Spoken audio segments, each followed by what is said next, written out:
Yeah, the challenging thing for me, but it's what I should be doing, but again, it is a challenge, is that when someone brings a correction or an adjustment or an observation to my life, there's probably some truth to what they're saying, and I've got to make sure that I'm guarding my heart from the temptation of listening to how they're saying it wrong or the parts of it that's not right. And there's a tendency within me to want to defend myself because I can be very exacting and I can dial in on what they're missing. But what I should be doing is, out of a heart of gratitude, being grateful for the observations that they are bringing to me and looking for the truth that's within what they're bringing to me, isolating it, identifying it, thanking them for it, and then trying to change because they loved me enough to bring some kind of correction to me.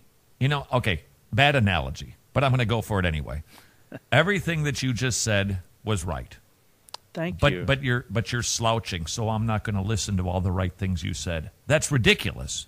Now, we do that very same thing in an argument. Your wife brings to you the fact that you haven't done whatever it is that you're supposed to be doing, and let's say she does it in a slouching way with a shrill voice. To not listen to the truth is to be a fool. True. That's not easy.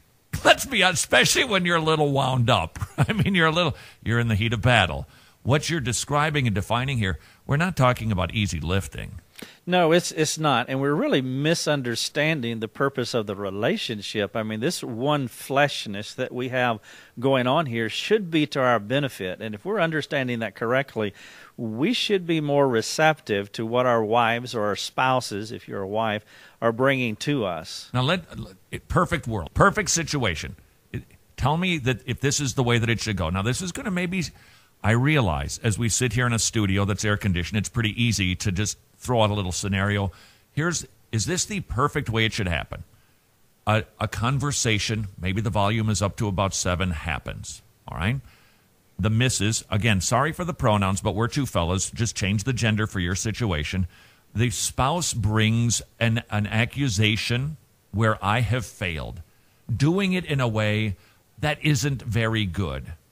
I, as a godly man, should be able to look past the way it was delivered and say, sweetheart, you are correct. Excellent. I have sinned and failed in that area, and I repent. Excellent. That's the way it should go. That's the way it should go, yes. Yeah, and that sounds almost like a fairy tale. It is a fairy tale if we're not living in the gospel. The gospel tells me that I'm the biggest sinner in the room. And if that is true, and it is, then I should not be surprised when people discover what God has already said, that I am a sinner. I am progressively sanctifying post-salvation. So there are things that are wrong with me. It should not be a surprise for other people to figure that out. It's sort of like, the first time you hear yourself on an audio cassette, it's like, do I really sound like this? Well, everybody in the room knows you sound like that. It may be a surprise to you. And so if my wife loves me enough to bring correction into my life, 1, I should not be surprised. 2, I should listen or find the truth within what she is saying. I should be humble enough to isolate it and then seek to change, because that is the glory and the power of the gospel. If I'm humble enough to receive it, I can change. And then, guys, she won't have that observation to bring up to you anymore.